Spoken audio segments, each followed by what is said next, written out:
Hi guys, welcome to revision time. आज मैं ला रही हूँ आप सभी के लिए आरआरबी एनटीपीसी एग्ज़ाम 2025 के 21 अगस्त को पूछे गए फर्स्ट शिफ्ट के सारे क्वेश्चंस के एनालिसिस वीडियो। इस वीडियो में आपको जीके जीएस के क्वेश्चन मिलेंगे जो कि आज के फर्स्ट शिफ्ट के एग्ज़ाम में पूछे गए हैं। तो चलिए वीडियो को स्टार्ट करते हैं। जिनके भी एग्ज़ाम हो गए हैं वो अपना आंसर मैच कर सकते हैं और जिनके नहीं हुए हैं वो इन वीडियोज़ के थ्रू अपने आने वाले एग्ज़ाम के लिए तैयारी कर सकते हैं, क्योंकि बहुत ही इंपॉर्टेंट एक्स्ट्रा फैक्ट्स है जो कि आपको आने वाले एग्ज़ाम में काफ़ी हेल्प करेंगे। वीडियो को स्टार्ट करने से पहले अगर आप चैनल पर पहली बार आएँ तो चैनल को ज़रूर सब्सक्राइब कर लीजिए और साथ ही इस वीडियो को लाइक भी ज़रूर कर दीजिएगा। तो चलिए स्टार्ट करते हैं और देखते हैं कौन कौन से क्वेश्चन पूछे गए हैं आज के फर्स्ट शिफ्ट के एग्ज़ाम में। क्वेश्चन नंबर 1, भारत में उच्च न्यायालय के न्यायाधीशों के स्थानांतरण का अधिकार किसके पास होता है? इसका आंसर है राष्ट्रपति के पास। भारत में उच्च न्यायालय के न्यायाधीशों के स्थानांतरण का अधिकार भारत के राष्ट्रपति के पास होता है, लेकिन यह अधिकार मुख्य न्यायाधीश से परामर्श के बाद ही प्रयोग किया जाता है। संविधान के अनुच्छेद 222 में उच्च न्यायालय के न्यायाधीशों के स्थानांतरण का प्रावधान है। नेक्स्ट क्वेश्चन, हरित क्रांति के फलस्वरूप किस फसल के उत्पादन में सबसे ज़्यादा वृद्धि हुई थी? इसका आंसर है गेहूं और चावल। भारत में हरित क्रांति की स्थापना MS स्वामीनाथन ने की थी। इस क्रांति का उद्देश्य बीज की उपज वाली किस्मों, सिंचाई की अच्छी तरह से विकसित प्रणाली, प्रौद्योगिकी और कृषि अनुसंधान के उपयोग के साथ कृषि उत्पादकता को बढ़ाना था। हरित क्रांति की शुरुआत 1960 के दशक में हुई थी। भारत में इसकी शुरुआत 1960 में कांग्रेस नेता लाल बहादुर शास्त्री के प्रधानमंत्रित्व काल में हुई थी। नॉर्मन बोरलो को विश्व में हरित क्रांति के जनक के रूप में जाना जाता है और उन्हें वर्ष 1970 में नोबेल शांति पुरस्कार मिला था। नेक्स्ट क्वेश्चन, 2025 में शिक्षा और साहित्य के क्षेत्र में मरणोपरांत पद्म विभूषण से किसे सम्मानित किया गया था? इसका आंसर है MT वासुदेवन नायर को। इससे पहले भी पद्म विभूषण से क्वेश्चन पूछे गए थे और मैंने एक्स्ट्रा फैक्ट्स में सभी विजेताओं के नाम बताए थे, किन्हें मरणोपरांत दिया गया है या कौन से विदेशी हैं। तो चलिए एक बार फिर से रिवीजन कर लेते हैं। जिन लोगों ने नहीं देखा है उन लोगों के लिए ये 2025 के पद्म विभूषण विजेताओं के नाम हैं। इनके आपको क्षेत्र भी याद रखने हैं और ये किस राज्य से हैं ये भी, क्योंकि इससे भी एग्जाम में क्वेश्चन बन रहे हैं। पहला है श्री दुर्वुर नागेश्वर रेड्डी। इन्हें चिकित्सा के क्षेत्र में पुरस्कार दिया गया और ये तेलंगाना राज्य से हैं। दूसरे हैं न्यायमूर्ति जो कि सेवानिवृत्त हैं, श्री जगदीश सिंह खेहर। इन्हें लोक सेवा के क्षेत्र में यह पुरस्कार दिया गया और ये चंडीगढ़ राज्य से हैं। श्रीमती कुमुदनी रजनीकांत लाखिया, इन्हें भी कला के क्षेत्र में दिया गया है और ये गुजरात राज्य से हैं। श्री लक्ष्मी नारायण सुब्रमण्यम, इन्हें कला के क्षेत्र में दिया गया है और ये कर्नाटक राज्य से हैं।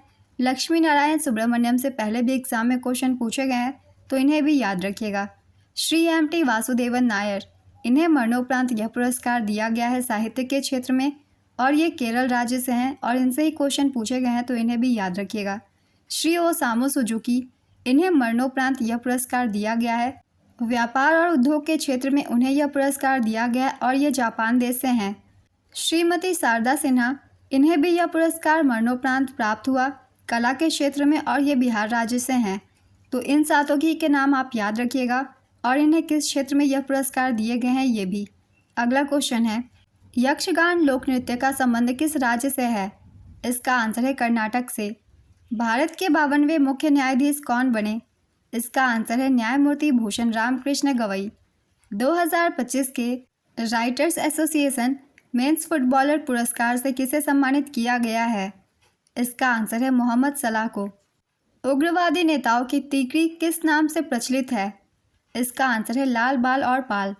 लाल बाल पाल, जिनका पूरा नाम है लाला लाजपत राय, बाल गंगाधर तिलक और बिपिन चंद्र पाल, इनकी तीकरी स्वदेशी आंदोलन के दौरान प्रभावशाली नेताओं के रूप में उभरी जो 1905 में बंगाल विभाजन से शुरू हुई थी। Next question, Pitt's India act ने किस निकाय की स्थापना की थी? इसका आंसर है board of control. Pitt's India act 1784 ने नियंत्रण बोर्ड ऑफ कंट्रोल की स्थापना की थी, जिसका काम ब्रिटिश ईस्ट इंडिया कंपनी के राजनीतिक मामलों का प्रबंधन करना था। कंपनी के वाणिज्यिक मामलों को देखने के लिए निदेशक मंडल पहले से ही मौजूद था। पिट्स इंडिया एक्ट 1784 को ब्रिटिश संसद ने पारित किया था। इसका नाम ब्रिटिश प्रधानमंत्री विलियम पिट द यंगर के नाम पर रखा गया था। इसे ईस्ट इंडिया कंपनी एक्ट 1784 भी कहा जाता है। इस एक्ट को रेगुलेटिंग एक्ट 1773 की कमियों को दूर करने के लिए पारित किया गया था। इस एक्ट के तहत निदेशक मंडल को वाणिज्यिक मामलों का प्रबंधन करने का अधिकार मिला। इस एक्ट के तहत राजनीतिक मामलों के प्रबंधन के लिए बोर्ड ऑफ कंट्रोल नामक एक नया निकाय बनाया गया। इस एक्ट के तहत गवर्नर जनरल काउंसिल की ताकत को घटाकर 3 सदस्यीय कर दिया गया। इस एक्ट के तहत मद्रास और बम्बई की प्रेसिडेंसियाँ बंगाल प्रेसिडेंसी के अधीन हो गई थी। ये कुछ इंपॉर्टेंट पॉइंट्स थे पिट्स इंडिया एक्ट से संबंधित, तो इन्हें भी थोड़ा ध्यान में रखिएगा। अगला क्वेश्चन है, किस मिट्टी में अम्लीय विशेषता होती है? इसका आंसर है लेटेराइट मिट्टी में। लेटेराइट मिट्टी और लाल मिट्टी और पीली मिट्टी में अम्लीय गुण अधिक होते हैं। इसके अलावा कुछ मामलों में पोर्टजोल मिट्टी भी अम्लीय हो सकती है। अम्लीय मिट्टी में हाइड्रोजन और एल्यूमिनियम की मात्रा अधिक होती है। नेक्स्ट क्वेश्चन, भारत में ई पासपोर्ट शुरू करने का मुख्य उद्देश्य क्या है? इसका आंसर है सुरक्षा बढ़ाना और यात्रा दस्तावेजों को आधुनिक बनाना।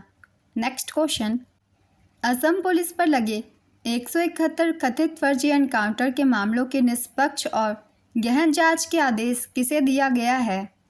इसका आंसर है मानवाधिकार आयोग को। सुप्रीम कोर्ट ने असम मानवाधिकार आयोग को मई 2021 से अगस्त 2022 के बीच राज्य में हुए पुलिस एनकाउंटर की स्वतंत्र जांच का आदेश दिया है। Next question, alt plus tab keyboard shortcut से क्या होता है? इसका आंसर है ऑल्ट प्लस टैब एक कीबोर्ड शॉर्टकट है जिसका उपयोग विंडोज़ कंप्यूटर पर खुले हुए विभिन्न एप्लीकेशन और विंडोज़ के बीच स्विच करने के लिए किया जाता है। ये क्वेश्चन भी काफ़ी बार एग्जाम में पूछे गए हैं, तो इन्हें भी ध्यान में रखिएगा। अगला क्वेश्चन है, मिलन अभ्यास किस तरह का अभ्यास है? इसका आंसर है द्विवार्षिक बहुपक्षीय नौसेना अभ्यास है। केरल में फूली हुई बौछार या ब्लॉसम सावर किस खेती से संबंधित है? इसका आंसर है कॉफ़ी की खेती से। प्रोटीन में क्या नहीं होता है? इसका आंसर है फास्फोरस। प्रोटीन में फास्फोरस नहीं होता है। प्रोटीन में कार्बन, हाइड्रोजन, ऑक्सीजन और नाइट्रोजन जैसे तत्व होते हैं। कुछ प्रोटीनों में सल्फर भी पाया जाता है, लेकिन फास्फोरस सामान्यतः प्रोटीन का हिस्सा नहीं होता है। नेक्स्ट क्वेश्चन, जैन धर्म और बौद्ध धर्म दोनों का उदय किस शताब्दी में हुआ था? इसका आंसर है 6ठी शताब्दी ईसा पूर्व में। अवसादी शैलों में किस पर्वत का निर्माण हुआ है? इसका आंसर है वलित पर्वत का। अवसादी शैलों से वलित पर्वतों का निर्माण हुआ है। ये पर्वत तब बनते हैं जब पृथ्वी की टेक्टोनिक प्लेटें टकराने से दबाव पड़ता है, जिससे तलछटी चट्टानें मुड़ जाती है और ऊपर उठ जाती है। नेक्स्ट क्वेश्चन, बुरहान उल मुल्क के तहत अवध राज्य की स्थापना कब हुई थी? इसका आंसर है 1722 ईस्वी में हुई थी। राष्ट्रीय आपदा प्रबंधन प्राधिकरण का गठन कब हुआ था? इसका आंसर है 2005 में। यह गृह मंत्रालय के तहत कार्य करता है। नेक्स्ट क्वेश्चन, भारतीय राज्यों में वयस्क साक्षरता दर में भिन्नता के कारण क्या है? इसका आंसर है सामाजिक आर्थिक कारक, शैक्षणिक अवसर, सरकारी नीतियाँ और सांस्कृतिक मानदंड। ये सभी कारण होते हैं। इनमें से जो भी एक ऑप्शन में आप उसे टिक कर सकते हैं।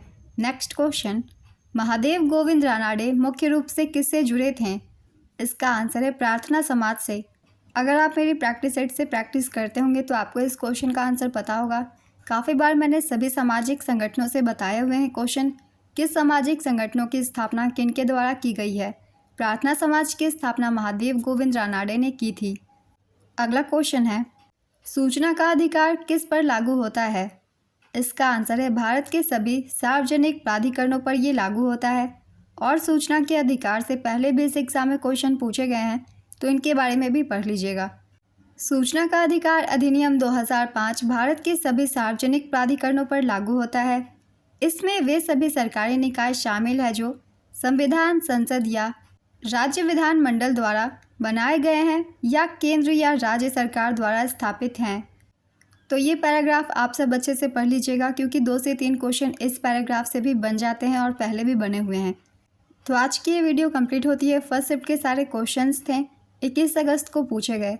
बहुत ही इंपॉर्टेंट एक्स्ट्रा फैक्ट्स है, इनसे भी एग्जाम में क्वेश्चन बनते हैं, तो इन्हें याद रखिएगा। और अगर आप सभी को ये वीडियो हेल्पफुल लग रही हो तो इसे लाइक ज़रूर कर दीजिएगा।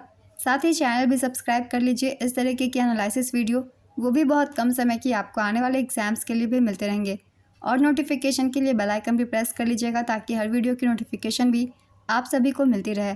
तो फिर मिलते हैं अगली वीडियो के साथ। आप सभी को आने वाले एग्ज़ाम्स के लिए ऑल द बेस्ट।